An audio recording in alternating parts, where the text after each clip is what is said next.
حاسد کو کبھی راحت نہیں ہوتی، تنگ دل کا کوئی دوست نہیں ہوتا، جھوٹے میں مروت نہیں ہوتی، خائن کبھی قابل اعتماد نہیں ہوتا، بد اخلاق کے اندر محبت نہیں ہوتی۔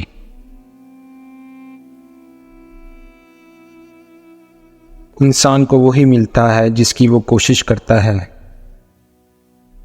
ہر انسان کو چاہیے کہ سوچے اس نے کل کے لیے کیا بھیجا ہے۔ اللہ نے موت اور زندگی پیدا کی تاکہ تمہاری آزمائش کرے کہ کون تم میں اچھے کام کرتا ہے۔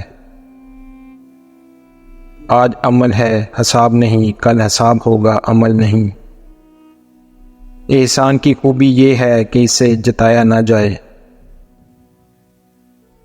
وہ خوشی جو صرف اپنے لیے ہو بیکار ہے۔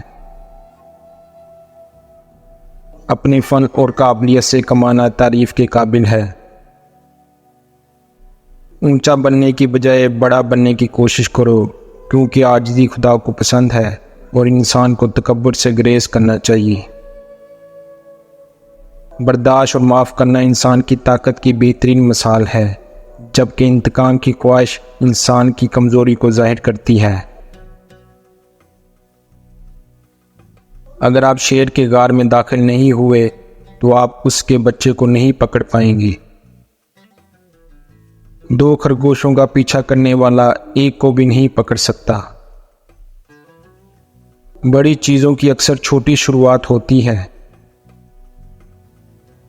آپ دماغی طور پر علیل ہیں تو جسمانی مضبوطی سے آپ شفا نہیں پا سکتے۔ اپنی آرزو کی عمر کو طویل بنانا چاہو تو اسے کبھی پورا نہ ہونے دو۔ آپ صرف ایک دفعہ جیتے ہیں، لیکن اگر آپ اسے صحیح کرتے ہیں تو وہی کافی ہے۔ پاگل ایک ہی چیز کو بار بار کر رہا ہے، لیکن مختلف نتائج کی توقع کر رہا ہے۔ جو آپ ہیں اس سے نفرت کرنے سے بہتر ہے کہ آپ جو نہیں ہیں اس سے محبت کی جائے۔